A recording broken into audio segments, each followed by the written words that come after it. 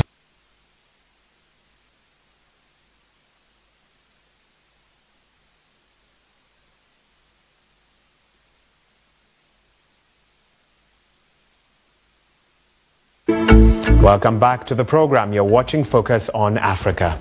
With the official results still to be announced from Wednesday's national election in Mozambique, the main opposition leader, Venancio Mondlane, has declared himself the winner of the presidential vote. However, initial results point to the governing Front for the Liberation of Mozambique, Frelimo, extending its 49 years in power.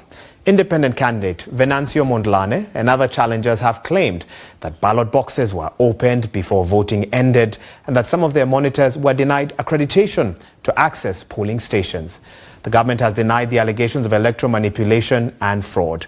47-year-old Frelimo party leader Daniel Chapo is seeking to succeed Filipe Nyusi, who has served 2 terms in office. Official results are expected within the next 2 weeks. Okay, let's see if we can get more context. Joining me now is Adriano Nuvunga, the director of the Center for Democracy and Human Rights in Mozambique. Adriano, thanks for your time on this. I first want to get your sense of the opposition leader, Venancio Mondlane, declaring himself the winner, not waiting for the Electoral Commission to announce. And I think also speaking of a strike, if he's not announced the winner, I mean, what do you make of this candidate?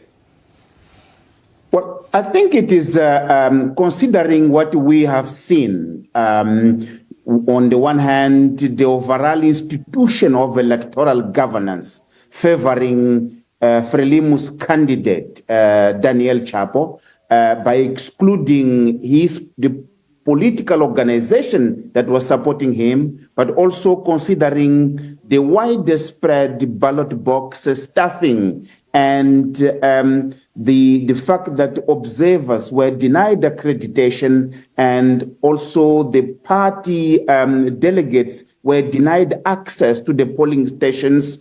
So regardless of all these, the count seems to suggest that the count of the vote is very close. So I think it is right for Chapo to, it's right for Venancio Mondlane to make this call, considering the overall experience with Mozambique's electoral governance institution of a record of fraud.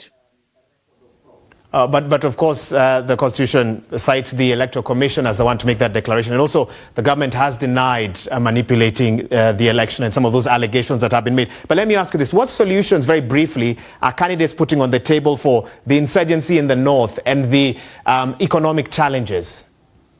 Not really much. The candidates have spoken about so many problems. They have outlined the problems that are facing Mozambique's. But in terms of solution, not much really.